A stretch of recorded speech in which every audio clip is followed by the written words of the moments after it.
Hare Nama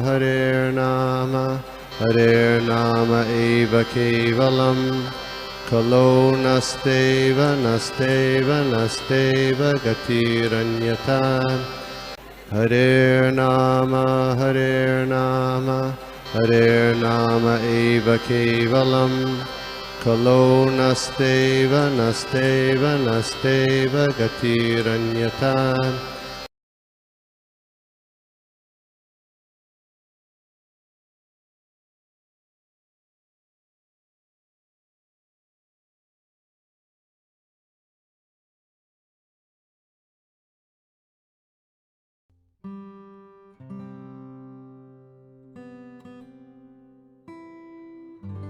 Hare Krishna. So first, let us take the blessings of our previous acharyas, of Guru.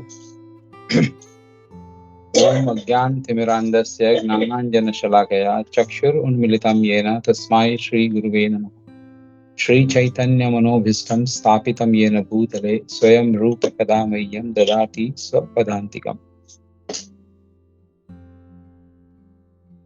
Vandeham Shri Gurum Shri Yatapadagamadam Shri Gurum Vaishnavamscha Shri Rupam Sagrajatam Sahagana Raghunathan Sajivam Satvaitam Savadutam Parijana Sahitam Shri Krishna Chaitanya Devam Shri Radha Krishna Padam Sahagana Lalita Shri Vishakam. He Krishna Karuna Sindho Dina Bindho Jagatpate Gopesha Gopika Kanta Radha Kanta Tapta Kanchana Gaurangi Radhe Vrindavaneshwari Vrishabhanu Sute Devi Pilmani Hari Vancha Kalpatarubhyascha Kripa Sindhubheva Patitanam Pavanebhyo Vaishnavebhyo Namo. Jai Shri Krishna Chaitanya Prabhu Nityananda Shri Advaita Gadadhar Srivasadi Gaura Bhakta. Hare Krishna Krishna Krishna Hare Hare Hare Rama Rama Rama Hare Mukam Karoti Vachalam Pangu Langayati Girim Yaktapadma Shri Gauri Parama Shri Chaitanya Ishwar. Hare Krishna.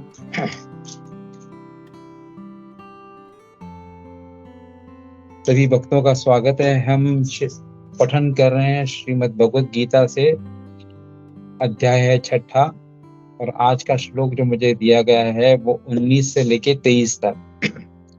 तो जो ये अध्याय का शीर्षक है ध्यान योग। तो जैसे कि मैंने पिछले काफी सारे क्लासेस के अंदर बताया है कि इस ध्यान योग का जो चैप्टर है इसको हमने समझने के लिए इसको एक्रोनिम दिया है EASY, EASY। तो ध्यान योग वो EASY जो हमने ये दिया एक्रोनिम दिया है, E stands for enemy or friend। तो ये जो चैप्टर ये डिस्कशन हुआ है श्लोका नंबर 1 से लेके 9 तक, 6ठे अध्याय के श्लोक संख्या 1 से लेके 9 के दरमियान, इसके बीच में एनिमी और फ्रेंड के बारे में बताया गया है। तो E stands for enemy और फ्रेंड। फिर EASY की स्पेलिंग होती है EASY। तो A stands for अष्टांग योग। तो अष्टांग योग के बारे में बताया है श्लोक संख्या 10 से लेके 36 तक। तो यानी आज का जो विषय होगा जिसके ऊपर हम चर्चा करेंगे वो अष्टांग योग के बारे में होगा।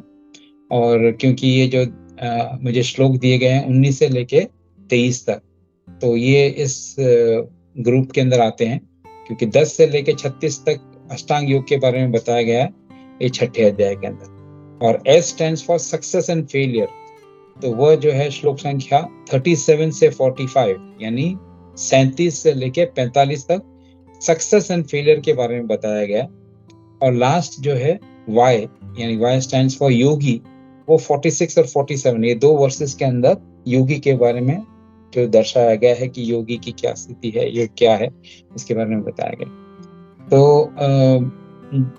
अगर हम इसका एक्रोनिम देखेंगे तो हमको लगता है कि मतलब चैप्टर काफी इजी होगा, मगर सही माने में जो कृष्णा इज एक्सप्लेनिंग हाउ ध्यान योगा इज इजी, हम लोग ऐसा लगेगा इजी, बहुत इजी है, मगर this whole chapter spoken by Krishna is to make us understand how far it is from being easy.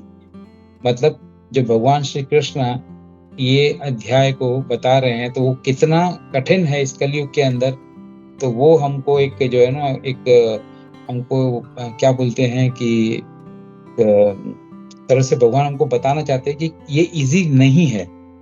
तो भगवान 1 से लेके 46 श्लोकों तक ये बताते हैं कि ये इजी नहीं है। मतलब ध्यान योग जो है इस कलयुग के अंदर इजी नहीं है।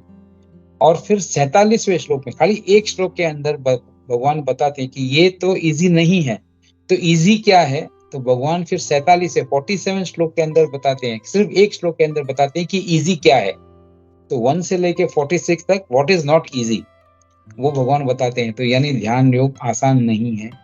और 47 श्लोक के अंदर बताते हैं कि व्हाट इज इजी, तो उसके बारे में भक्ति योग की एक झलक आती है। तो यहाँ भगवान पहले बताते हैं कि ये कलयुग के अंदर हम सब जानते हैं, श्रीमद् भागवतम के पहले स्कंद के पहले अध्याय के 10वें श्लोक के अंदर बताया गया कि क्या शॉर्टकमिंग्स क्या है इस कलयुग के अंदर। अल्प आयु है, सुमंद मतयो, मंद भाग्य, उपद्रता, ये सब जो क्वालिफिकेशंस है, इस क्वालिफिकेशंस के वजह से हमारे लिए कितना कठिन होगा ये समझने के लिए।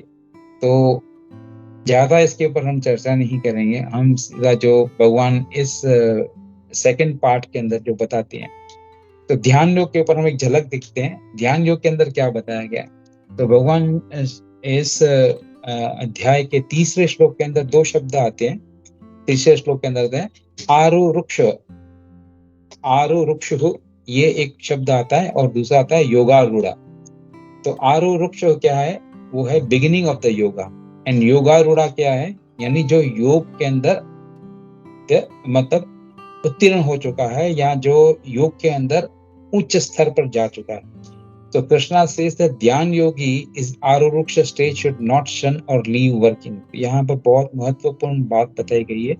जो ध्यान योगी है, जो ध्यान योग के अंदर जो प्रयास कर रहे हैं, तो वो उनको इस स्तर पर, मतलब जो आरुरुक्ष स्टेज है, यानी जो अभी वो बिगिनिंग स्टेज में है, तो उनको अपने काम काज को छोड़कर, मतलब वो ये सब नहीं करना चाहिए, काम काज छोड़ना नहीं चाहिए, उनको काम करना चाहिए।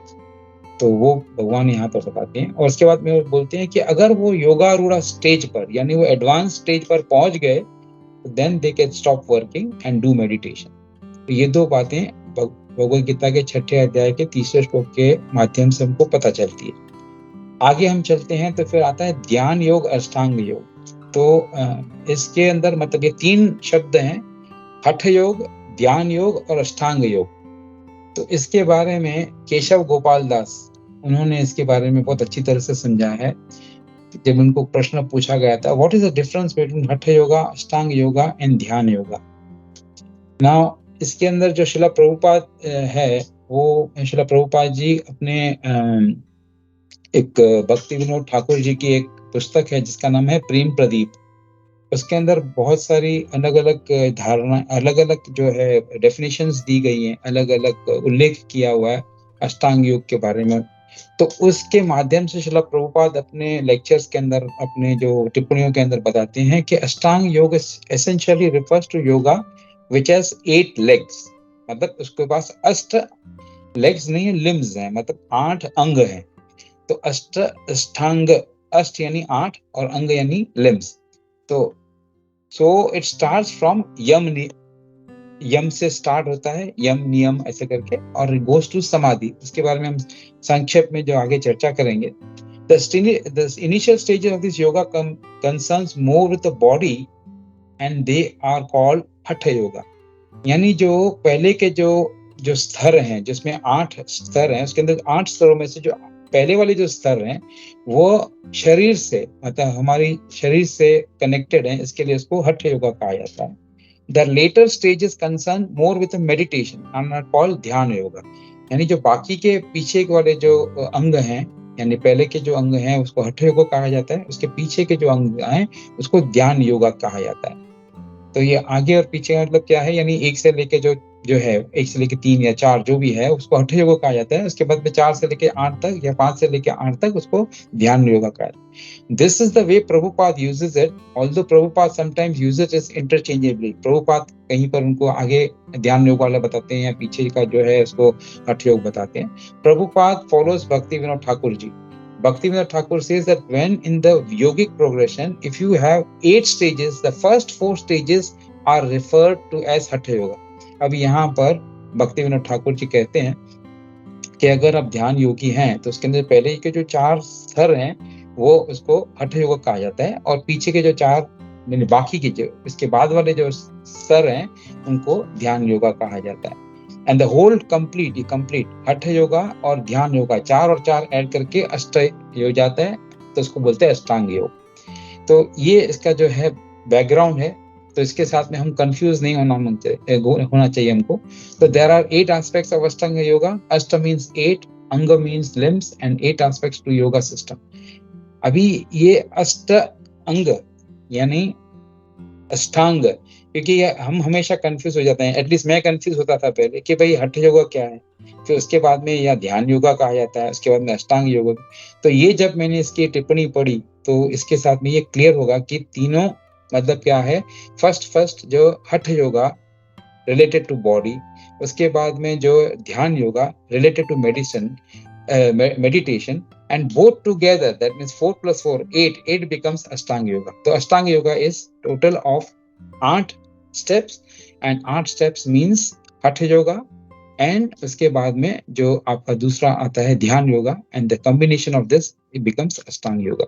So this is very clear, which I am trying to tell you, because वो जो मैंने पढ़ा है मैंने उसके बारे में आपको बताया. अभी यमा, इसके अंदर जो अभी 8 स्टेजेस क्या हैं और उसको संक्षेप में हम समझने का प्रयास करते हैं. तो यमा नॉट मीनिंग यमराज. पहले तो यम मतलब ऐसा नहीं, यमराज के बारे में बात नहीं हो रही है.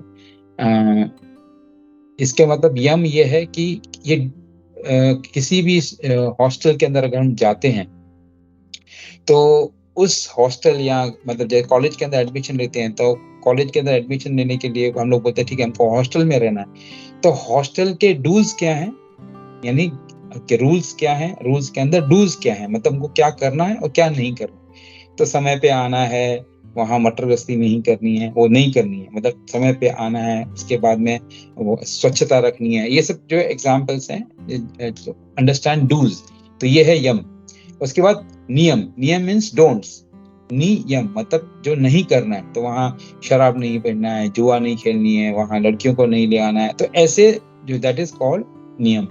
उसके बाद आसनास, पहले जो स्टेप था यमा, उसके बाद में नियमा, उसके बाद में आसन मतलब पोस्चर्स. वो जैसे हम जानते हैं हजारों आसन हैं, मतलब जिसको बोलते हैं मत्स्य आसन है, नौकासन है, भुजंग आसन है, ताड़ासन है, शीर्षासन है, ऐसे करते हजारों आसन हैं.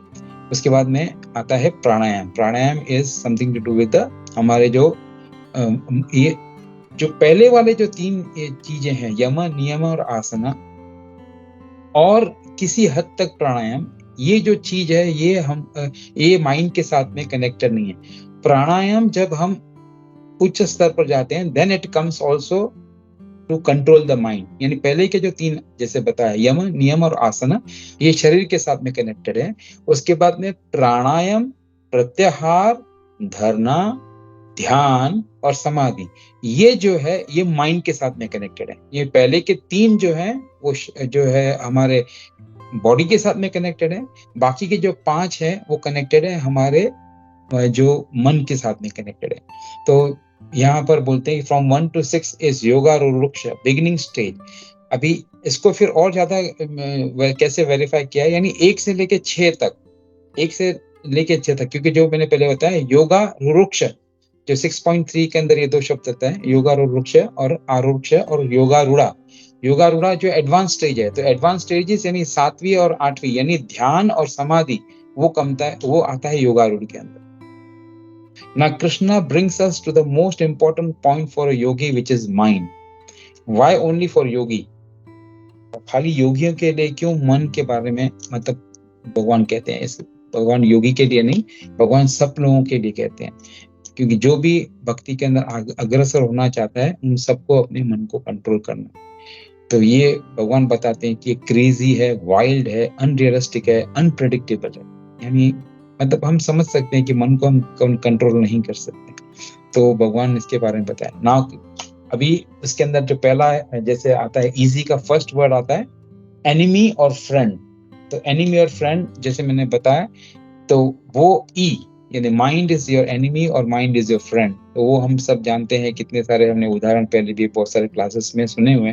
तो वो 1 से लेकर 9 तक जो श्लोका हैं इस अध्याय के, उसके अंदर भगवान बता दे कि तुम्हारा मन कितना जो है तुम्हारा मित्र बन सकता है या तुम्हारा शत्रु बन सकता है।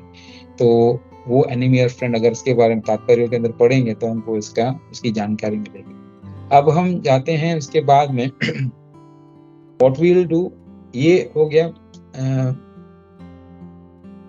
यानी जो माइंड के बारे में बताया। अब हम जो सेकंड स्टेप में जाते हैं, सेकंड स्टेप जैसे मैंने बताया वो था कि भाई अष्टांग, ए स्टैंड्स फॉर अष्टांग योग। तो अष्टांग योग के अंदर हमें अष्टांग योग कैसे करना है, या अष्टांग योग के अंदर 8 लिम्स होते हैं, वो 8 लिम्स अभी हमने जो डिस्कस किए थोड़ी देर पहले। तो अष्ट अंग, ये अष्टांग योग, इसके अंदर इसको कैसे जो है अपने जीवन में करना चाहिए और इसके बारे में सब बातें बताइए, और क्यों ये कठिन है वो भी हम चर्चा करने का प्रयास करते हैं। तो यहाँ पर जो अष्टांग योग के अंदर इसमें बहुत सारी बातें आती हैं। तो इसमें एक पहला आता है कि a person who has to do Ashtanga yoga has to do एकाकी। एकाकी का मतलब क्या है? He must be alone. अभी क्या Ashtanga yoga is to be practice alone. सबसे पहली बात तो अष्टांग योग जो करना है उसको अकेले में, all on your own, alone. There is no question of doing among people. किसी ग्रुप में आप कर नहीं सकते, आपको अलग से अकेले में आपको ये करना। मगर एट द सेम टाइम अगर इसका थोड़ा हम कंपैरिजन देखेंगे तो कृष्णा कॉन्शियसनेस इज अमेजिंग। जो कृष्ण भावनामृत संघ के अंदर हम जुड़ते हैं तो वो कितना मतलब इसके विपरीत हो जाता है। In kirtans the more we are the more we are the merrier we are. जितना भी ज्यादा लोग कीर्तन के अंदर ज्वाइन होते हैं तो हमको कीर्तन के अंदर और आनंद आता है।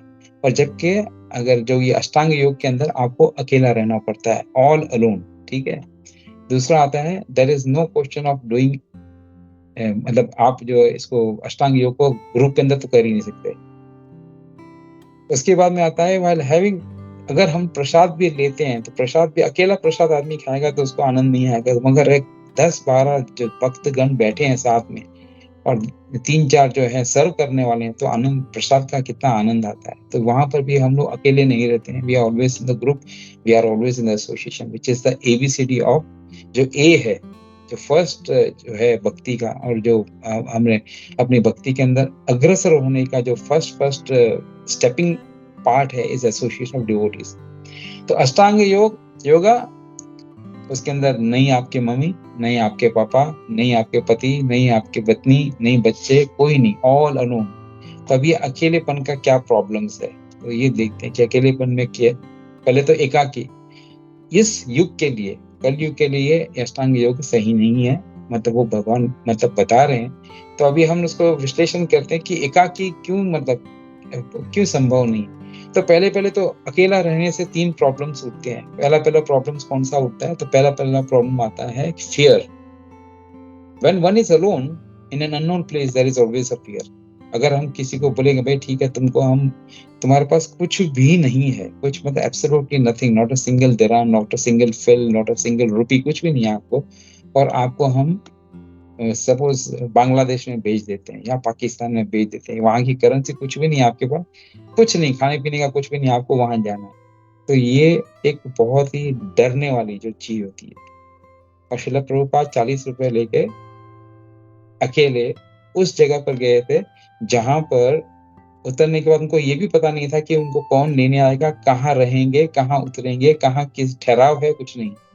तो वो फियर नहीं रहता है। When you are connected to Krishna consciousness, there is no fear. तो यहाँ पर एकाकी जो अष्टांग योग जो करते हैं वो पहले तो अकेला रहना पड़ता है, तो उसके अंदर फियर का एक जो है डर रहता है, अकेलेपन। No social relationship.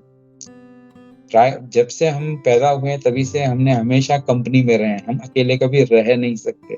अकेला रहेगा आदमी तो पागल हो जाएगा। तो ये मगर अष्टांग योग के अंदर आपको अकेला रहना पड़ेगा। बाद में कहते हैं कि हम लोग, और दूसरा क्या है कि हमने देखा है कि ये तो तीसरा हिपोक्रेसी हो जाती है। हिपोक्रेसी कैसे होती है? तो थर्ड प्रॉब्लम है अष्टांग योग का, जब हम अकेले रहते हैं तो हमको संग चाहिए होता है, यानी हमको किसी न किसी का साथ चाहिए होगा। अगर किसी के साथ में रहते हैं तो हम उसके साथ में झगड़ा करते हैं। यानी कितना है कि साथ में अकेले रह नहीं सकते, और जब साथ में रहते हैं तो उसके साथ में झगड़ा करके उससे अकेला होना चाहते हैं, उससे अलग होना चाहते हैं। तो this is the hypocrisy, this is the problem with एकाकी। उसके बाद में आता है फर्दर कृष्णा एक्सप्लेन्स व्हेन एकाकी is to be form it is to be. अब ये एकाकी करना है तो करना भी आपको कहाँ पर है? आपको कोई गार्डन में या बीच पे या पार्क में नहीं करना, आपको एक ऐसी जगह पे जिसको यहाँ पर बताया गया छठे अध्याय के 10वें श्लोक में बताया गया कि रहसी, यानी एक ऐसी जगह जो टोटली अलूफ हो, सेक्लूडेड प्लेस हो, जस्ट लाइक इन हिमालयास। आपको वहां जाना पड़ेगा। It can not be perform in the city. City के अंदर आप उसको नहीं परफॉर्म कर सकते। जब तक यम नियम आसना है तब तक तो ठीक है, वो आपको थोड़ा बहुत मैनेज भी कर लेगा शहर के अंदर। और जब प्राणायाम आएगा, प्राणायाम के अंदर जब आप जो है प्राणायाम करोगे तो उस समय घर में बैठ के ये प्राणायाम करोगे तो आसपास के अंदर बीवी ने क्या खाना बनाया है, पास वाले के घर में से क्या खुशबू आ रही है, नीचे गटर खुला हुआ है उसकी बदबू आ रही है, ये सब जो है प्राणायाम के अंदर आएंगे आपके। तो इट्स नॉट पॉसिबल।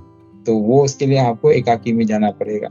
इसके बाद में third condition is that you should be free from possessiveness. आपको किसी भी चीज से, no mobiles, no cameras, no wife, no children, it is a path of no return. What is the sense of possessiveness we are having? हमारे पास क्या है? हम मतलब कितनी चीजों से आसक्त हैं, तो वो पॉजेसिवनेस इसमें नहीं चलता। अष्टांग योग के अंदर आपको सबका त्याग करना पड़ता है। तो यहाँ पर बताया गया एक मतलब जो है बाद में इसको देखेंगे इस पॉइंट को। फिर फोर्थ है it has to be secluded, बस it must be a holy place. एक तो मतलब एक एकाकी होनी चाहिए, यानी अलग अकेली सेक्लूडेड प्लेस होनी चाहिए, और उसके बाद में वो होली प्लेस भी होना चाहिए। अभी लोग यहाँ से जाते हैं शिरडी जाते हैं, पहले बोलते थे भाई ये धाम है, होली धाम है। शिरडी जाते हैं, शिरडी के अंदर जाते हैं तो वहां पर तो अभी जो बियर बार भी खुल गया है, सब इतने लोग आ गए हैं, तो अभी अकेलापन तो है ही नहीं और होली प्लेस रही नहीं है अभी। तो वहां पर जो मैरिड कपल्स भी जा रहे हैं, मतलब जो अभी नए न्यूली मैरिड कपल्स हैं वो भी जाते हैं वहां पर रूम लेके वहां पर मतलब वहां पर सेलिब्रेट करने के लिए जाते हैं। तो you can not say that it's a holy place. तो ये वहां ये बताया गया है।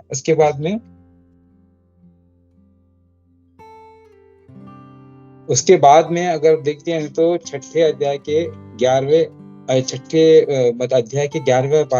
श्लोक के अंदर बताते हैं Krishna goes on further and says if you are alone in a secure place which is holy then make an asana. जब अगर सपोज आप एक ऐसी एकाकी जगह पे चले भी गए वहां पर, और होली प्लेस है यानी धाम है, पवित्र धाम है, तो वहां पर आपको आसन बनाना पड़ेगा। और आसन की भी उसमें जो स्पेसिफिकेशंस दी गई हैं, ज्यादा ऊंचा नहीं होना चाहिए, ज्यादा नीचा नहीं होना चाहिए। तो इसका मतलब और आज के युग के अंदर इसको अरेंजमेंट करना बहुत कठिन है। उसके बाद में दूसरी बात आती है कि you have to put a deer skin. आपको एक मृग छाल यानी या बोलते हैं हिरण की जो है खाल, उसके ऊपर आपको वो बिछाना है, उसके ऊपर पूसा ग्रास रखना है, उसके ऊपर आपको बैठना है, उसके बाद में आपको उसके ऊपर ध्यान करना है। और इस जो हिरण को मारना नहीं है, इसको हंट नहीं करना है, इसका शिकार नहीं करना है। वो मृग जो है अपनी मतलब मृत्यु उसकी हो गई हो, अपने आप उसकी कोई मृत्यु हो गई हो, तो उसकी खाल को बिछा के उसके ऊपर आपको बैठना है। एक पहली तो ये मृग की खाल मिलेगी नहीं। अगर आप शिकार करके करोगे तो 20-25 साल के लिए गए अंदर जेल में, तो ये संभव नहीं है। On top of the skin you have to put a soft cloth. जो ये खाल है उसके ऊपर आपको एकदम मुलायम से कपड़ा बिछाना है, उस कपड़े के ऊपर पूसा ग्रास रखना है, उसके ऊपर बैठ के आसन बना के उसके ऊपर आपको ध्यान करना है। तो ये सब बातें बताइए। After all the above there is asana, pranayama, pratyahara, dharma, ध्यान एंड समाधि। ये सब आपको फॉलो करना। ये फॉलो करने के बाद में जैसे फिर कहते हैं कि मतलब ये जो आठों की आठों एक लाइन में आ गई, सब हो गया, तो फिर आपको कंप्लीट फोकस करना है। इसको फोकस करने के लिए आपको पूरा ध्यान लगाना है। तो जब ये आप फोकस करते हो तो यहाँ पर एक उदाहरण आता है कि जब एक सूर्य की जो किरणें हैं, उन किरणों को अगर मैग्नीफाइंग ग्लास के माध्यम से एक कागज के ऊपर उसको केंद्रित किया जाए तो वो कागज के अंदर आग लग जाती है।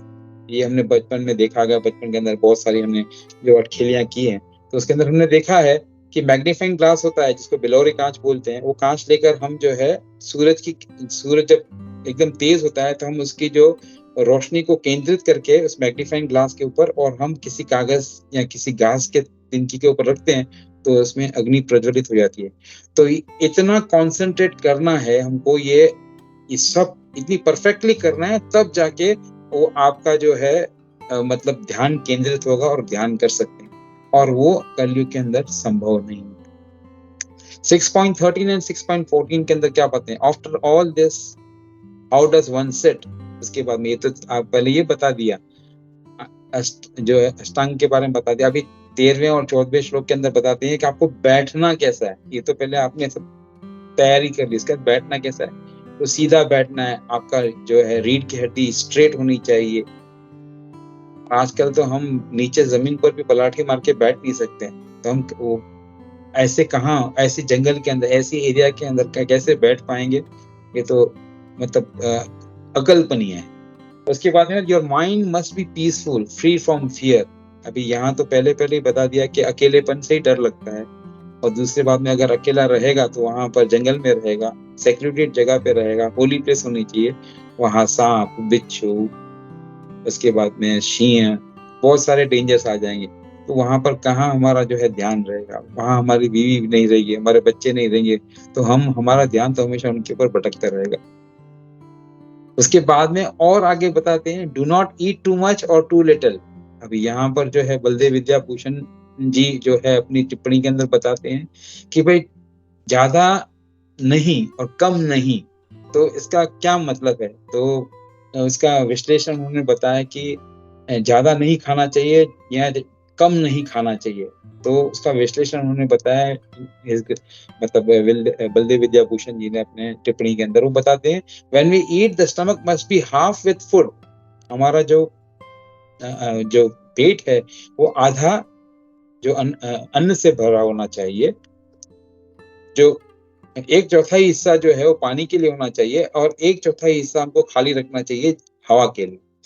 तो how will we come to know as to when the stomach is half full. हमको कब कैसे पता चलेगा कि हमारा जो पेट है वो आधा भरा है। तो कहते हैं कि आयुर्वेद के अंदर बताया गया है जब आपको पहली डकार आती है, जब आपको पहली डकार आती है तब आपको वो संकेत है कि आपका पेट फुल है, पहली बात। और दूसरी बात आयुर्वेद के हिसाब से बताया गया कि एक जो निवाला है, एक जो मॉर्सल है, एक जो आप निवाला लेते हो, उस निवाले को 32 बार आपको चबाना है। वो 32 बार चबाने के बाद में जब आप उसको ग्रहण करोगे तो ऑटोमेटिकली आपकी जो खाने की इच्छा है वही कम हो जाती है, आपकी भूख समाप्त हो जाती है। मतलब आप 32 बार उसको चबाओगे तो खाना ऐसा, और उसको तब तक चबाना है, तब तक उसको चबाना है जब तक वो जो मॉर्सल है, जो निवाला है, वो एकदम फाइन पेस्ट बन गया है, एकदम पेस्ट बन गया और उसके अंदर बाद में कोई स्वाद बचना है। If you are taken few morsels, आपने थोड़े से ही मतलब 10, 12, 15 आपने निवाले लिए, आपका जो पेट है इंडिकेट करेगा आपका पेट जो है हाफ फुल हो गया। The second belch indicates it is a maximum and the third belch indicates now it has become a poison। यानी अगर दूसरी डकार अगर आपको आ गई खाते खाते, यानी बोलेगा इट्स मैक्सिमम, ओवर हो गया, अभी आपको नहीं खाना चाहिए। और अगर तीसरी डकार आ गई तो इसका मतलब जो आपने खाना खाया वो जहर बन गया आपके लिए। तो ये मतलब इसका विश्लेषण दिया गया है। We do not sleep too much or too little। Srila Prabhupada explains that 6 hours sleep is in the mode of goodness। 6 घंटा श्रील प्रभुपाद बताते हैं कि भाई हमको जो है वो पर्याप्त है हमारे सोने के लिए। What is proper sleeping? It means sleeping at proper time। Srila Prabhupada बताते हैं कि सही समय पर आपको सोना चाहिए। 9 बजे अगर हम रात को सो जाते हैं और 12 बजे तक अगर हम सोते हैं तो ये कितने हैं, 9 से लेके 10, 10 से लेके 11, 11 से लेके 12, ये 3 घंटे अगर हम सोते हैं तो बोला इस समय पर जो आपको नींद आती है वो डबल, यानी 3 घंटे की जो नींद है वो आपको 6 घंटे की नींद का पर्याप्त जो आनंद देती है और आपको मतलब परफेक्ट स्लीप है। इफ यू स्लीप एट 12 बजे, अगर आप रात को 12 बजे सोते हो, each hour you sleep will result in half hour of okay sleep. यानी आप अगर 12 बजे सोते हो, यानी आपको जो नींद आएगी, तो जो अगर 12 से लेके 6 बजे तक भी आप सोए हो, यानी आप 6 बजे तक सोए हो, यानी 6 घंटे सोए हो, मगर उसका जो रियल में आपको जो नींद मिली है वो सिर्फ 3 घंटे की नींद मिली है। तो कहने का मतलब है कि हमको जो है सही समय पे सोना चाहिए।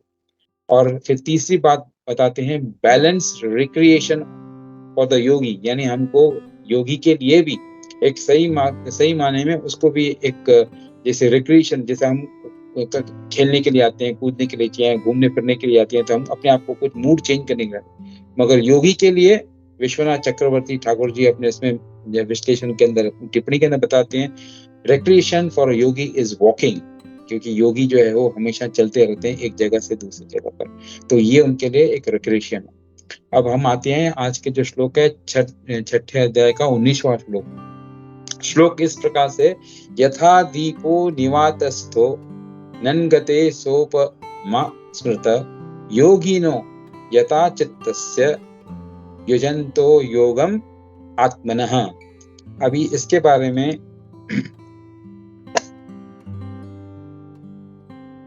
अभी यहाँ पर जो भगवान श्री कृष्ण क्या बताते हैं, भगवान यहाँ श्री कृष्ण कहते हैं कि मन जो है वो एक लैंप की तरह है, यानी एक दिए की तरह है।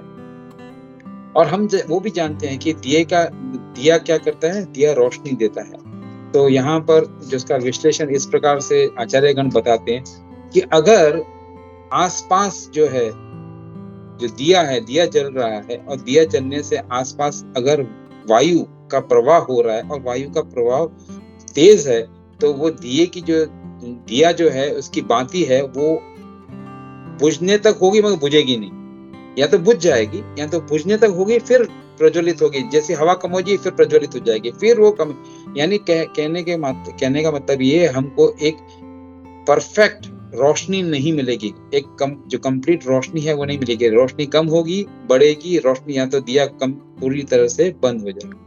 तो as the surrounding of the lamp are lit once the lamp is lightened, similarly, तो यहाँ पर ये बता रहे हैं कि जिस तरह अगर जो दिया है उसकी रोशनी, और दिया को अगर एक फानूस में डाला जाए, यानी कांच का जो फानूस होता है उसके अंदर अगर दिए को रखा जाए, तो उसको हवा के जो थपेड़े हैं उस दिए को, उसके दिए की जो बाती है उसको जो है परेशान नहीं करेंगे, और वो दिया सतत जलेगा और आपको कॉन्स्टेंटली एकदम सही प्रकार से रोशनी मिलेगी।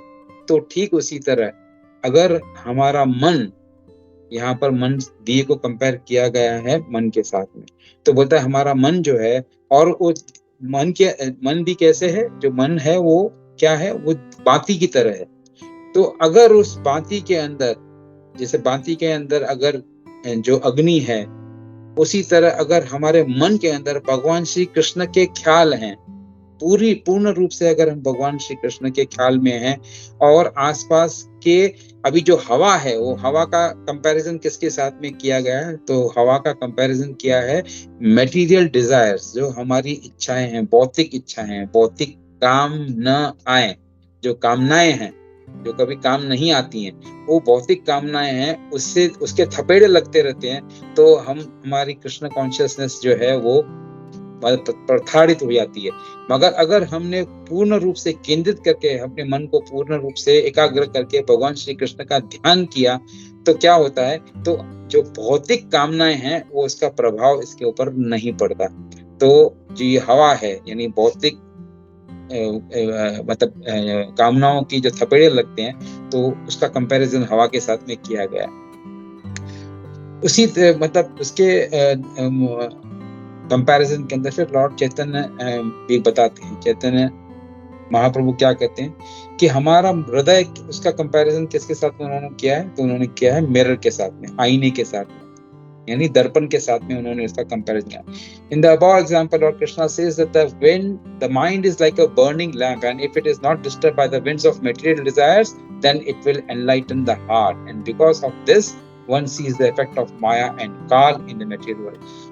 जैसे मैंने बताया अभी कि अगर भगवान कृष्ण कहते हैं कि अगर जो है भौतिक इच्छाएं, वो जो हमको हवा की तरह आपको परेशान करते हैं, अगर आपके हृदय के अंदर ऑलरेडी भगवान श्री कृष्ण का ध्यान है और पूर्ण रूप से आप एकाग्र हो, तो आपको ये पता चलेगा, आपको अंदर से पता चलेगा कि जो माया और काल का प्रभाव बाहर क्या चल रहा है, यानी भौतिक जगत में माया का प्रभाव क्या है और काल का प्रभाव क्या है।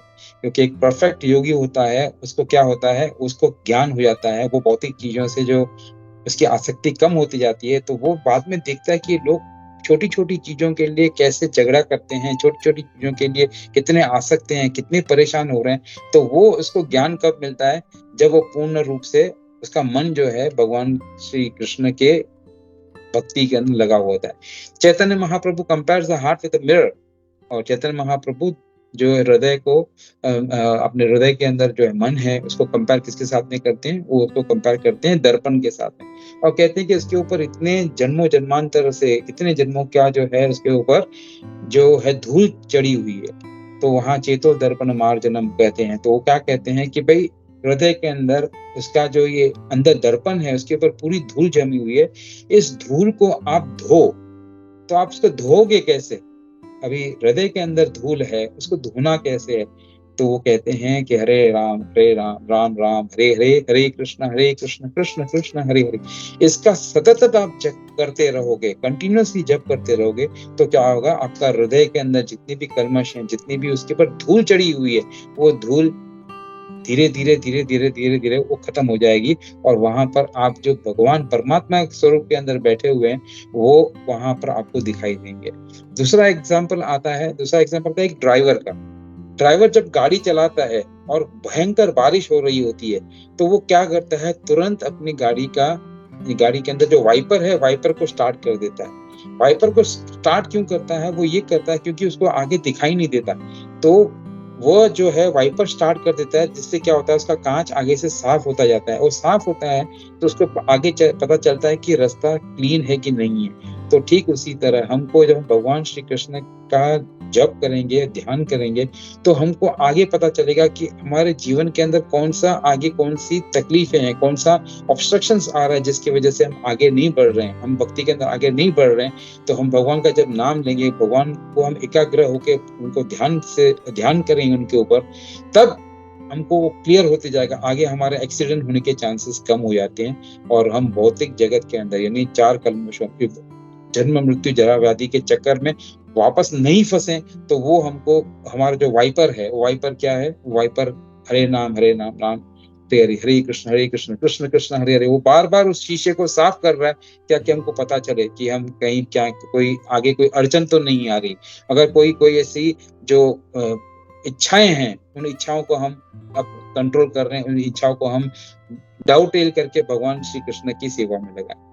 Finally, Srila Prabhupada explains in the purport that truly Krishna conscious person, always absorbed in transcendence, is constant, undisturbed meditation of his worship of Lord, and is as steady as a lamp in the windless place. तो वहां पर श्रीला प्रभुपाद बताते हैं कि अगर कृष्ण भावनामृत व्यक्ति इतना मतलब इतना दृढ़ होता है, जिस तरह से एक बाती होती है, लैंप होता है यानी दिया होता है, वो एक ऐसी जगह पर खड़ा है जहां पर हवा नहीं है, और वो अपनी पूरी रोशनी से आसपास को पूरा प्रज्वलित, आसपास के जो जगह को पूरे जो है अपनी रोशनी से प्रज्वलित करता है। तो ये हो गया 6:19 नाउ 6:20 से लेकर 6:23 ये जो श्लोकास हैं, इसको हम तौर करते हैं। यत्र परमते चित्तम निरुद्धम योग सेवया, यत्र चैवात्मन मनात्मानं पश्यम आत्मनि तुष्यति, सुखम आत्मतिकम यत् तद बुद्धिग्रहम आत्मेन्द्रियम वेति यत्र न चैवम स्थित चलति तत्पतः, फिर यम लाब्ध चापरम लाभम मन्यते नाधिकम तथा यस्मिन् स्थितो न दुःखेन गुरुनापि विचल्यते, तम विद्यात् दुःख संयोग वियोगम योग समजितम। इसका जो है 6:20 जो छठे अध्याय का 20वां श्लोक में भगवान क्या कहना चाहते हैं, इसका तात्पर्य बहुत बड़ा है, बहुत सुंदर है। इसके अंदर अगर हम पढ़ेंगे तो काफी सारी डिटेल्स हमको मिलती हैं। तो यहाँ पर हम देखते हैं कि 620 के अंदर भगवान श्री कृष्ण क्या कहते हैं। Lord Krishna say that Yogi in his trans has the Darshan of Lord and experiences too much of happiness. तो 6:20 जो है छठे अध्याय के 20वें श्लोक के अंदर भगवान कहते हैं कि योगी अगर अपनी जब वो उस स्थिति पे पहुंच गया, ध्यानस्थ हो गया है, तो वो भगवान के दर्शन करता है, और वो दर्शन करने के बाद में उसके आनंद की कोई सीमा नहीं रहती। वो इतना इतना आनंदित हो जाता है कि जिसकी कोई सीमा नहीं है। फिर 6:21 के अंदर भगवान बताते हैं, Lord Krishna mentions that yogi realizes that he is eternal servitor das and thus does not deter from the path. जब वो उस स्थिति पर पहुंच जाता है तो योगी उसको पता चलता है कि वो भगवान का दास है, भगवान का हमेशा भगवान की सेवा उसका करना उसका लक्ष्य है। तो वो और उस जो अपने लक्ष्य से वो कभी भी विचलित नहीं होता। 6:22 के अंदर बताया, once the yogi reaches this stage he knows that there is nothing more beneficial than this. जब वो इस स्थिति पे पहुंच जाता है, एक तो उसको आनंद मिलता है, दूसरा जब वो ये समझ लेता है कि इसका जो उद्देश्य है वो भगवान की हमेशा जो भगवान की सेवा करना उसका लक्ष्य है। इन श्रीमद् भागवतम, और ये जो है श्रीमद् भागवतम का रेफरेंस आता है तीसरे स्कंद का 29वां अध्याय है, 13वां श्लोक है, जिसमें कपिल देव जी अपने माता देवती के बारे में बताते हैं। वो उनको बताते हैं कि जो शुद्ध भक्त है, शुद्ध भक्त को उसको क्या चाहिए, शुद्ध भक्ति को खाली ये चाहिए कि वो भगवान की सेवा करता रहे, वो भगवान की सेवा में हमेशा रक्त रहे, वो हमेशा भगवान की सेवा के अंदर लगा हुआ रहे। उसको 5 प्रकार के जो लिबरेशंस हैं, मुक्ति है, वो उसको नहीं चाहिए। तो 5 प्रकार की जो मुक्ति कौन-कौन सी है हम सब जानते हैं। पहला तो है सालोक्य। In this liberation one gains residence of one of the Vaikuntha planet. सालोक्य के अंदर हमको भगवान वैकुंठ के अंदर हमको स्थान मिलता है भगवान नारायण के साथ में। तो ये भी जो है भक्त उसको नहीं चाहिए होती है। जो शुद्ध भक्त होता है वो कहता है मुझे सिर्फ सेवा चाहिए। और उसके बाद में Saraswati, when one attains this liberation he acquires the same opulences। अभी ये सरस्वती के अंदर क्या होता है कि भगवान के जैसे उसको ओपुलेंसेस उसको मिलते हैं, और वो भगवान के साथ है, वैकुंठ के प्लेनेट में था। मगर शुद्ध भक्त को ये भी नहीं चाहिए होता है। सारूप्य, in this liberation you get the same form.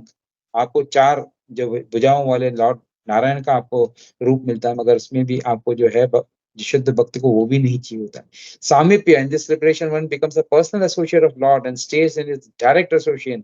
This liberation attained by devotees like Arjuna, he was always a friend of the Lord। तो ये भी हम जो है भक्त को नहीं चाहिए होते, सामीप्य भी। और फिर सायुज्य, तो इसके अंदर वो भी नहीं चाहिए होता है।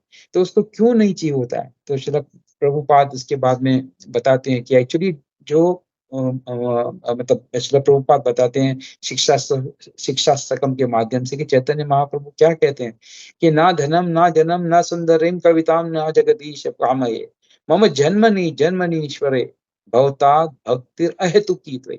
मैं आपकी भक्ति करता हूँ, अहेतु की भक्ति। O Radha Krishna, I have no desire to accumulate wealth, nor do I desire beautiful women or any number of followers। I only want your selfless devotional service birth after birth। हर जन्म के बाद में जितने भी जन्म में लूं, उस जन्म के अंदर मैं सिर्फ आपके भक्तों का दास बनता रहूं और उनकी मैं सेवा करता रहूं। तो ये शिक्षाष्टक के माध्यम से श्रील प्रभुपाद बताते हैं कि जो शुद्ध भक्त होता है उसको ये भी नहीं चाहिए होता है। Actually a devotee does not want any of these liberations, although by mercy of Krishna they are elevated to Golok Vrindavan। So Golok Vrindavan के अंदर भगवान की कृपा के माध्यम से गोलोक वृंदावन के अंदर ऑलरेडी उनकी जगह होती है। उसके बाद में उनको ये जो 5 प्रकार की जो यहाँ पर बताई गई है लिबरेशंस यानी मुक्तियां, वो भी उनको नहीं चाहिए। If one connects with the help of yoga, bhakti yoga, serves the Lord, then he is not disturbed by the effects of distress or happiness। What exact? जब एक बार मतलब अभी यहाँ पर ये जो छठे अध्याय के 23वें श्लोक के अंदर बताते हैं, if one connects with the help of yoga, yoga के माध्यम से, अभी कौन से योगों के बारे में बता रहे हैं?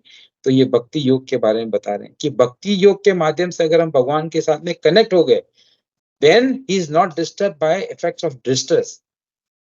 अभी वो किसी भी प्रकार के जो तकलीफें दुख से अभी बहुत इंपॉर्टेंट बात यहाँ पर जो है आचार्य बताते हैं कि वो किसी भी दुख से वो पीड़ित नहीं होता।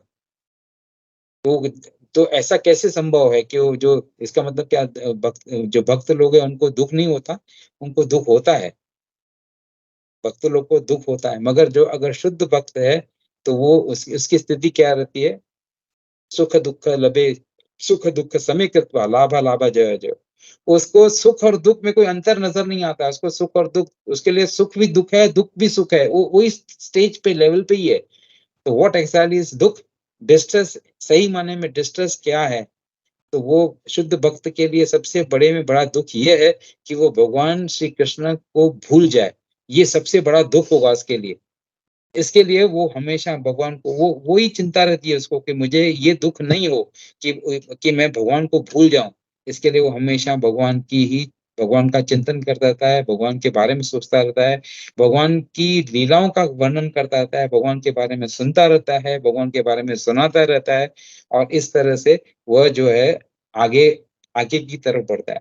तो भगवान से जो प्रेम करते हैं, तो what does the Prem stands for?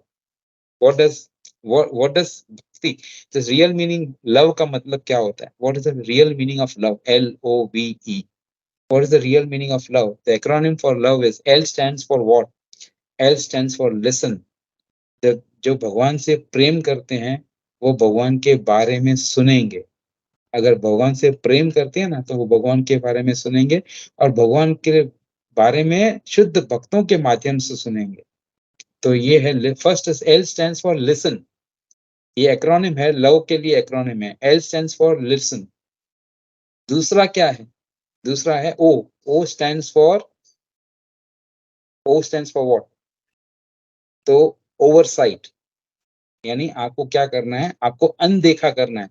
तो भक्तों के अंदर जो आपके साथ में भक्त हैं, जो भगवान श्री कृष्ण के साथ में, भगवान आपके साथ में जो भगवान श्री कृष्ण की आराधना करते हैं, आपके साथ में जो एसोसिएट हैं, डिवोटीज हैं, उन भक्तों के अंदर वो क्या है? ओवरसाइट। यानी उनके अंदर कोई भी व्यक्ति इस भौतिक जगत के अंदर 100% परफेक्ट नहीं है।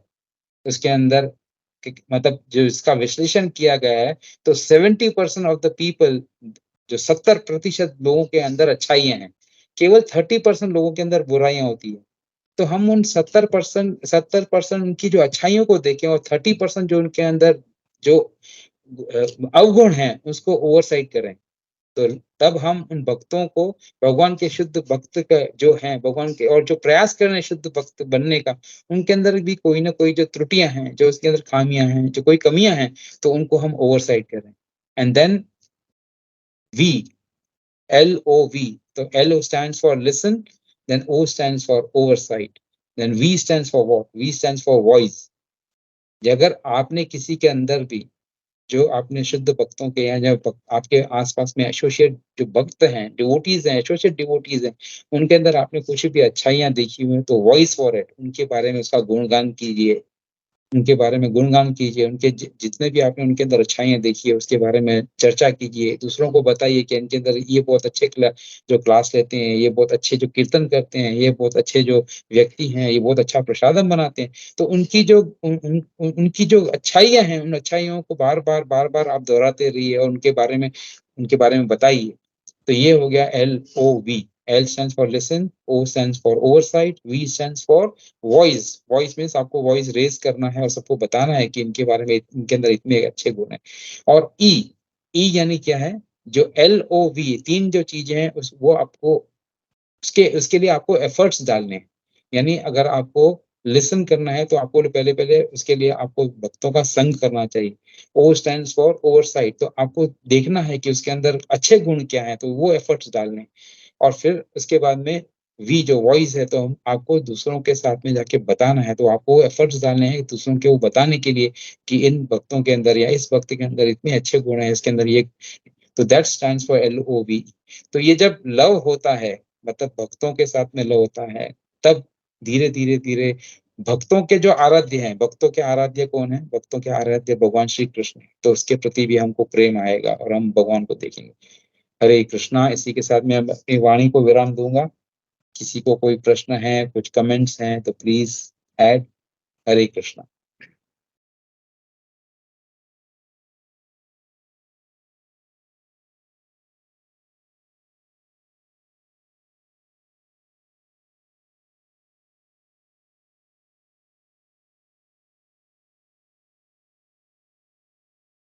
हरे Krishna.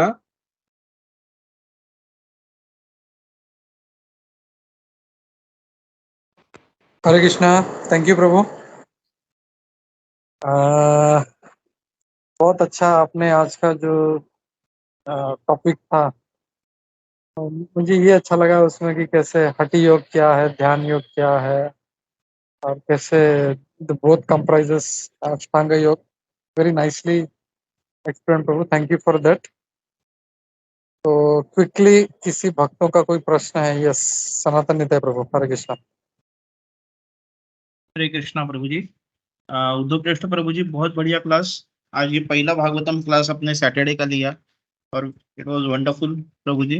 Thank you very much प्रभु जी। एक सवाल ये था कि आप जब मुक्तियों के बारे में बात कर रहे थे, तो ये सामीप्य जो मुक्ति है, मतलब जो कृष्ण के साथ है, मतलब कृष्ण के साथ रहेंगे, तो वो मुक्ति एक्सेप्टेबल होना चाहिए ना प्रभु जी शुद्ध भक्तों को, क्योंकि वो कृष्ण के साथ ही रहेंगे ना प्रभु जी। हरे कृष्णा।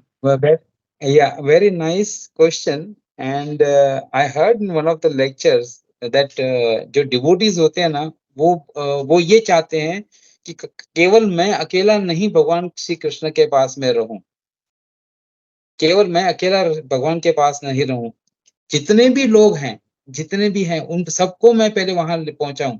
तो उसका कार्य यही रहता है कि वो सबको जो है, वैष्णव की क्वालिटी ये है कि वो ये चाहता है कि जितने भी जीव हैं, जितने भी जीव हैं, खाली मनुष्य जीव नहीं, जितने भी जीव हैं, वो सब जीवों को है मैं भगवान के सामीप्य में ले जाऊं, यानी भगवान के साथ में ले जाऊं। तो इसके लिए वो भगवान से यही कहते हैं कि मैं आपके जो डिवोटीज हैं उनकी सेवा करता रहूं और मैं सब जीवों का उद्धार करते रहूं।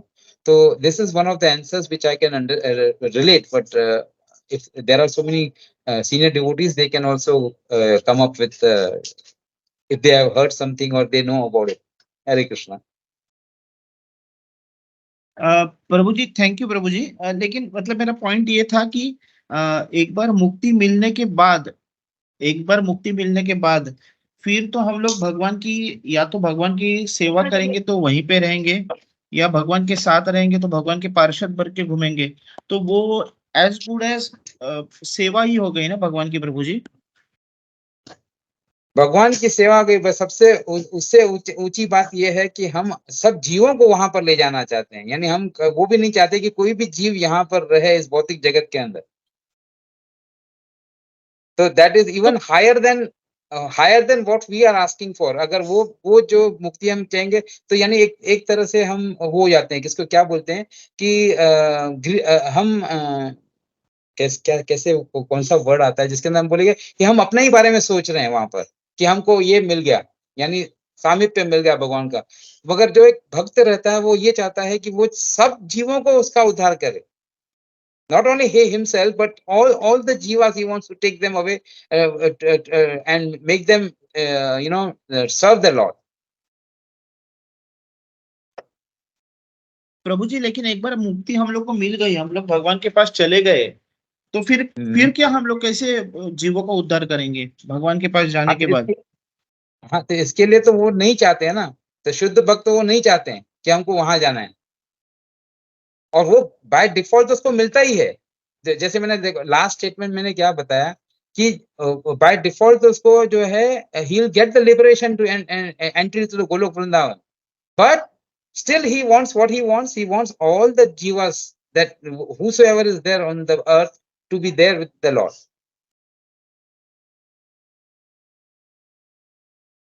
क्योंकि हम लोग जो कर रहे हैं मतलब गोलोक वृंदावन के लिए ही तो कर रहे हैं ना प्रभु जी। मतलब आई अंडरस्टैंड आप जो बोल रहे हो कि सेवा करने मिलनी चाहिए, और जो भी जीव है उन जीवों का उद्धार होना चाहिए। वो तो जीवों का उद्धार हम लोग यहीं पे रह के कर सकते हैं प्रभु जी ना। हम लोग एक बार ऊपर चले जाने के बाद, गोलोक वृंदावन जाने के बाद तो हम लोग नहीं कर सकते ना प्रभु जी। एग्जैक्टली तो वो जो शुद्ध भक्त वो नहीं चाहता ना, वही तो मैं बता रहा था कि जो उसको ये लिबरेशन भी नहीं चाहिए। यानी अगर सपोज हम जो प्रयास कर रहे हैं, हम प्रयास क्या कर रहे हैं, हम गोलोक वृंदावन के लिए प्रयास कर रहे हैं, राइट? तो गोलोक वृंदावन के लिए प्रयास करें, यानी वी आर टॉकिंग अबाउट हम कौन से मुक्ति का ट्राई कर रहे हैं, सामीप्य है या सहजी है, तो ये सब के लिए हम ट्राई कर रहे हैं। मगर जो शुद्ध भक्त यानी that means our state is still not that. once we are progressing, when we are becoming a pure devotee, at that time that's mindset will be that I even don't want that. I don't want to go to Vrindavan. I want to be here. I want to serve all the devotees and see that each and every jiva goes to Lord Krishna. तो इसके लिए वो ये जो 5 प्रकार की मुक्तियां वो भी नहीं चाहते. ओके ओके प्रभु जी, मतलब बेसिकली जो शुद्ध भक्त है वो मुक्ति ही नहीं चाहते प्रभु जी. वो नहीं, they don't want, they want that we want to serve. तो यहाँ पर रहे कि जितने भी जीव आएंगे उनको सर्व करेंगे, यानी एक तरह से वो है they are at that elevated कि उनको वो भी नहीं चाहिए. Okay Prabhu ji, okay, thank you Prabhu ji, thank you very much. Hare Krishna. Hare Krishna. If anybody wants to answer this question, please pour in your answers. Hare Krishna.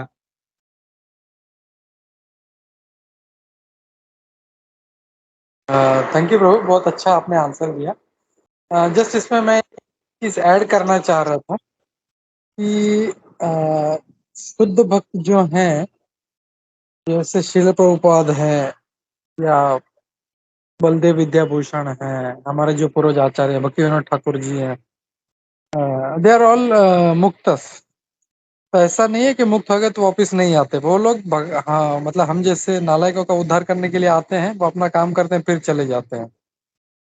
तो we can also understand in that perspective कि ये जो शुद्ध भक्त हैं they keep coming down again, और भगवान भेजते हैं उनको, भाई जाओ जीवों का उद्धार करो. और तब फिर बाद में श्रील प्रभुपाद, भक्ति विनोद ठाकुर महाराज, भक्ति सिद्धांत सरस्वती ठाकुर महाराज, बलदेव विद्याभूषण, और ये जितने भी जैसे रामानुजाचार्य, ये सब they are all elevated souls. They are all not bound. ऐसा नहीं है कि वो नीचे आए, डिवोटी बने, फिर उन्होंने उनको ज्ञान मिला, फिर ज्ञान का प्रसार किया, और फिर नो, दे आर ऑलवेज. उनका किसी का भी आप लाइफस्टाइल देख लो, right from childhood they were devotees, very close. अगर हम लोग प्रभुपाद जी का भी लाइफस्टाइल देखते हैं तो from very childhood he was having a very ना भक्तिमय उनका जो जीवन था, उनका बचपन से ही रथ यात्रा करना, ये करना, वो करना. तो वी कैन अंडरस्टैंड कि even if they go, they are with Lord, they come down for our benefit. Exactly. Thank you Gopi Manohar Prabhu ji, thank you Uddhav Shreshtha Prabhu जी. फिर गोपी मनोहर प्रभु जी, आपने जो पॉइंट दिया कि मतलब तो हम लोग भी वही, अगर सामीप्य मुक्ति मिलेगी और भगवान के पार्षद बनेंगे तो भगवान हम लोग को भी तो नीचे भेजेंगे ना भक्तों के उद्धार करने के लिए. उस एंगल से भी हम लोग सोच सकते हैं ना प्रभु जी. करेक्ट. हरे कृष्ण. या प्रभु, इट इज एक बहुत लॉन्ग डिस्टेंस स्टोरी है प्रभु. हम लोग कब पहुंचेंगे सामीप्य मुक्ति? This is all big talks, I will say in other words. इतना इजी नहीं है, because we need to strive hard. Yes Prabhu ji, I understand वो इजी नहीं है, लेकिन हम लोग गोलोक वृंदावन के लिए ट्राई तो कर रहे हैं, राइट? तो हम लोग का जो ट्राई है वो ट्राई के लिए एक पर्टिकुलर ड्रीम तो रहेगा. तो ड्रीम के एनीवे हाँ, you can have goals, लेकिन to achieve that goal, to reach that goal is not an easy task. Exactly, I understand प्रभु जी. मेरा पॉइंट वो नहीं है. मेरा point, I am not talking about whether I am putting effort और I am not putting effort. मेरा point ये है कि जैसे उद्धव पृष्ठ प्रभु जी ने बताया था कि समीप्य मुक्ति शुद्ध भक्त नहीं चाहते, तो मेरा पॉइंट ये था कि समीप्य मुक्ति मिलने के बाद भी हम लोग नीचे आके जीवों का उद्धार करने का सोच सकते हैं. हम लोग मतलब जो भी शुद्ध भक्त है वो सामीप्य मुक्ति मिलने के बाद भी नीचे आके जीवों का उद्धार करने का सोच सकते हैं ना प्रभु जी. See, again, sorry bro, मैं 1 मिनट लेता हूँ खाली. See, it all depends on the desire or wish of the Lord. Lord. Correct. It depends on the desire of the Lord. भगवान बोलेंगे भाई ठीक है तुम जाओ, तो होगा ना. हम अपने मर्जी से, अरे मैं अभी नीचे जा रहा हूँ, मैं अभी ऊपर आ रहा हूँ, फिर नीचे जा रहा हूँ, ऐसा नहीं चलेगा वो. बिकॉज वी आर नॉट, हम लोग क्या है, दास है हम लोग अपने मर्जी से कैसे, अरे भगवान टाटा बाय बाय मैं जा रहा हूँ नीचे. It all depends on the mercy of the lord और his wish. I hope you got the point प्रभु. प्रभु जी, आई अंडरस्टैंड, मेरा थोड़ा सा पॉइंट शायद I am not able to नहीं, मैं मेक इट समझ क्लियर। गया प्रभु, व्हाट यू आर सेइंग मेरा कि पॉइंट ये हम है कि जाके अगर आ सकते वहां हैं। पे जाने के बाद, मतलब जैसे उद्धव पृष्ठ प्रभु जी बोलते हैं कि लिबरेशन, लोग शुद्ध भक्त लिबरेशन नहीं चाहते, they want each and every जीव ऑफ दिस प्लैनेट और ब्रह्मांड to go back to Krishna. तो लेकिन उसके लिए मतलब जैसे आपने जैसे बताया कि इतने आचार्य परंपरा के इतने सब जो लिबरेटेड सोल्स यहाँ पे आके गए, जिन्होंने हमारे अ, उद्धार के लिए, उन्होंने they took birth in this earthly planet, और हमारे बीच रह के they gave us the transcendental teachings. तो that was the desire of lord for them to come down. तो उस बेसिस पे बोल रहा था कि even if we go there, God can, वो हम लोग सोच सकते हैं कि God can also desire us to See, come down, Prabhu, right? मेरा where are you going wrong is you are comparing yourself or conditioned souls to liberated souls, which is not correct. So that is where the point goes wrong. वो नित्य मुक्त हैं वो लोग, and we cannot compare ourselves to them. और जैसे we know वो लोग जाके आ रहे हैं, that means it is clear कि नित्य जो मुक्त लोग हैं वो जा रहे हैं, आ रहे हैं. That is we can see from their life. But comparing ourselves, अगर मैं भी जाऊंगा तो वापिस आऊंगा, comparing ourselves to that liberated soul is not correct. Okay okay. Uddhav प्रभु, सॉरी प्रभु, आप कुछ बोल रहे थे. नहीं प्रभु, बस वही जो आप बोल रहे थे, मैं वही बात बता रहा था कि even it is not I who am telling, it's mention that in Shrimad Bhagavatam that जब देवहूति माता जी को कपिल देव बताते हैं, तो वो ये कहते हैं कि भाई शुद्ध भक्त हैं, वो नहीं चाहते, they don't want the liberation, even though by Lord's mercy it is already there for them, but they don't want, because to reach at that stage, how much humility you need. हम अभी ये बोलते हैं कि भाई मुझे गोलोक वृंदावन जाना है, ठीक है, उसके लिए मैं प्रयास कर रहा हूँ, मैं ये कर रहा हूँ, अभी भी हम ये कहते हैं मैं कर रहा हूँ, मैं ये कर रहा हूँ, मगर वो ह्यूमिलिटी तो ये है कि भाई हमको इतना हम्बल होना है कि भाई it is not me who is doing it, it is even the bhakti what we are doing, that is also mercy of the lord. मेरा कुछ प्रयास नहीं है इसके अंदर, ये तो भगवान की कृपा है जिसकी वजह से मुझे ये मिल रहा है. So, and it is not I who am telling that, the Shuddha Bhakta, they don't want the what you call liberation. It is mentioned there कि देवहूति माता जी को कपिल देव कह रहे हैं कि भाई जो शुद्ध भक्त हैं, they don't want the liberation. Why? Because they don't want. Even though all these 5 liberations are there, they know that, but they don't want to. That is the quality of a Shuddha Bhakta. He says, no, I don't want this. I just want to be the servant of your servant of your servant. मुझे खाली बस वो करना है, और जो भी आपके हैं, और जितने भी जीव हैं उनको मुझे वहां पर ले जाना है. Till the last जीव who is there on the earth, I want him to be there. Till that time I'll go on repeatedly coming here. So this is also the prayer what they are doing it to the Lord.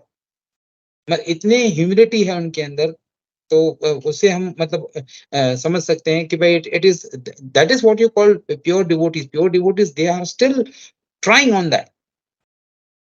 और वो भी कहते हैं मैं मतलब मैं I am unable to explain. There are few of the devotees in our congregation, if you मतलब प्रभु उनका आवाज आपको सुनने नहीं देगा, वो काम करते हैं. अगर उनको बोले प्रभु ये करना है, हाँ मतलब खाली हाँ करेंगे, नॉट करेंगे, and they will do that work. दूसरा आदमी बोलेगा मैं अभी इधर हूँ, मैं उधर हूँ, मैं बाद में आऊंगा. नो, दे लीव एवरीथिंग, बस वो मुझे वो करना है. किसी डिवोटी ने बोला मुझे करना है, मगर ऐसे टाइप का हम लोग क्या बोलेंगे, अरे ये अपने आप को क्या समझ रहा है, ये खुद नहीं कर सकता है क्या. तो ये टाइप का जो हमारा अप्रोच, मतलब आई am not saying that he is a pure devotee, but at the same time I am understanding that I am far below him. वो काफी मेरे से ऊपर है भक्ति के अंदर. वो मेरे से जो when he is serving somebody, I see his humility. Not that he is doing it that everybody should see. नहीं, वो मतलब जाएगा अपने आप ही बाहर चला जाएगा, बाहर जाके जूतों का पूरा सीक्वेंस में बरोबर लगाएगा, सब जूतों को साफ करेगा, और पता भी नहीं चलता कि वो क्या कर रहा है. जब हम उसको देखते हैं तब हमको शर्म आती है कि यार मतलब see the nobody told him to go and do it, he has done it on his own. तो ऐसे टाइप के मतलब वो टाइप का जो हम एटीट्यूड हमारे अंदर आना, I think we are far far away from here, at least me, I am very far away from there, trying to progress. I don't know whether it will be possible in another 100 years, 100 births of me or no, but still वो उस वजह से उसको hope को छोड़ना नहीं है, हमको प्रयास करना है, and we have to depend on Krishna, how he guides us and how he takes us further. Hare Krishna. Thank you Uddhav पृष्ठ प्रभु जी, थैंक यू गोपी मनोहर प्रभु जी। एक्चुअली काइंड मेरा शायद वो इंटेलिजेंस उस लेवल पे नहीं है जितना लेवल पे आप सोच रहे हो, मेरे को और थोड़े साल लगेंगे शायद वो एंगल के सोचने के लिए आप जो सोच रहे हो। थैंक यू प्रभु जी, आपने जो आंसर्स दिया उसके लिए thank you very much. Hare Krishna.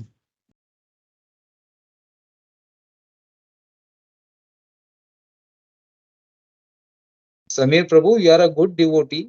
ऐसा नहीं कहते कि भाई मेरी समझ, हाँ ये है कि हमको जो इन बिटवीन द लाइंस को समझना है, बिकॉज टू अंडरस्टैंड एंड मतलब even I am not able to explain that, कि हमको समझना है कि what is pure devotion. Pure devotion is not that cheap, it's very very very very difficult. ये सोचना कि किसी विशुद्ध भक्त को या किसी भक्त को कैसे मतलब उसको हम छोटी छोटी बातों के अंदर अपने फैमिली मेंबर्स के साथ में इतना गुस्सा करते हैं, झगड़ा करते हैं, हम लोग उत्तेजित हो जाते हैं। तो ये तो हमारे फैमिली मेंबर्स है जिनके साथ में इतने सालों से हम रह रहे हैं, उनके साथ में हमारा मन मुटाव हो जाता है। तो what to talk about the other people who are not our family members, and we have to start from the grass root level से हमको स्टार्ट करना है to imbibe the qualities of the pure devotees and all that.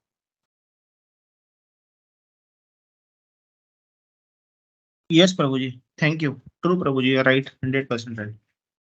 Thank you प्रभु। हरे कृष्ण।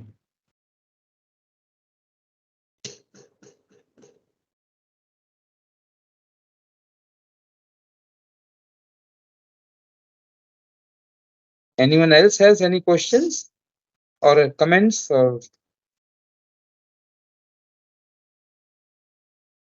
हरे कृष्णा प्रभु जी, बहुत ही अच्छा क्लास था प्रभु जी। What I understand from as you also explain that in the end that ahetu ki bhakti it should be the actual, and that what I understand is that it should be like selfless service, जैसे हम कहते हैं,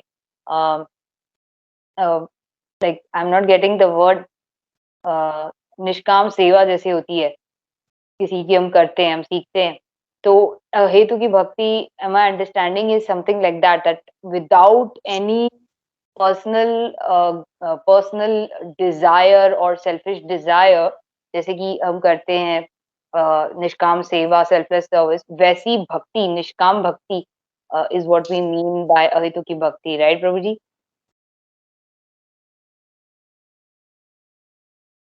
Yes, Mataji. Ahetuki means without any hetu, without any desire, without any कामना, क्योंकि कामनाएं कभी काम नहीं आती है।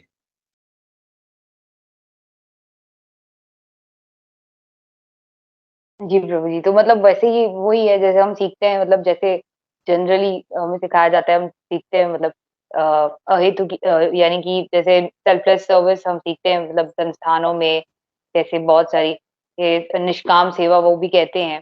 दैट मीन्स कि वो ही सेम चीज अगर हम यहाँ पे भी अप्लाई करें तो हम अपने गोल पे पहुंच ही जाएंगे।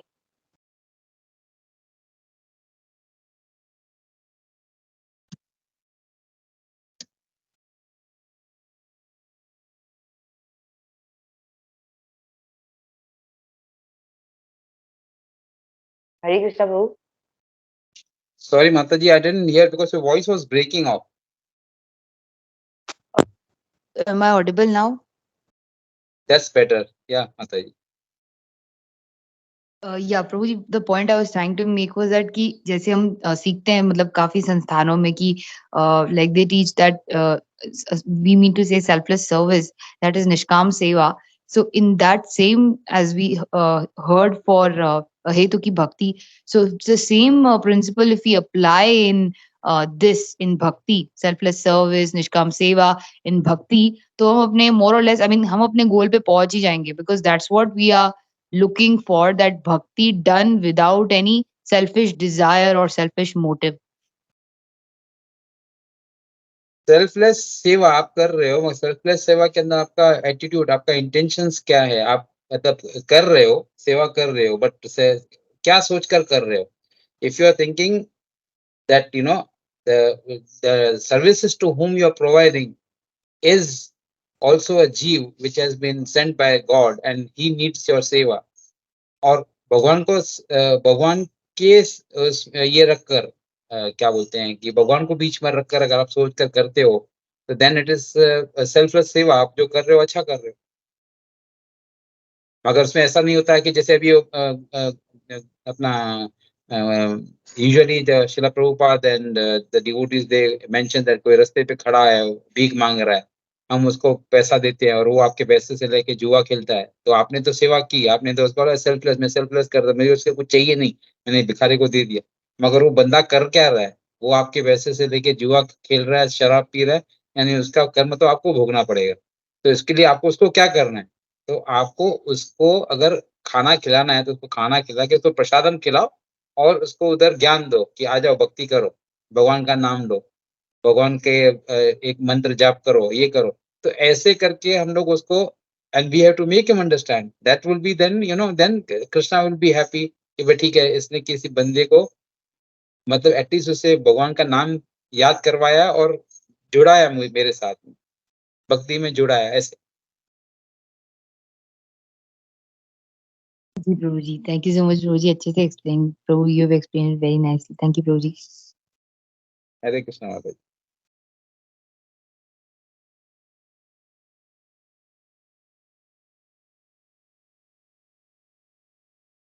Hare Krishna, thank you. I think 10:20 हो रहे हैं, so we'll stop here. Surat Madhav, you want to add something?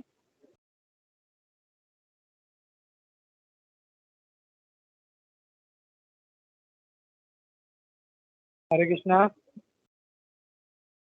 Hare Krishna Prabhu, Danat Pram. No Prabhu.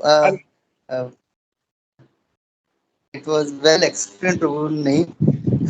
So we should wait. जैसे अभी आप that goal पहले तो हम लोग कही तो कि मतलब selfless devotion service का ही पहला goal रहना चाहिए Prabhu.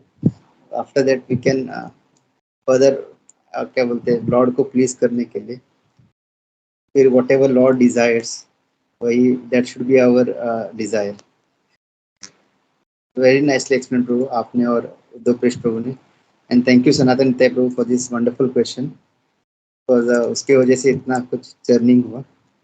हरे कृष्णा.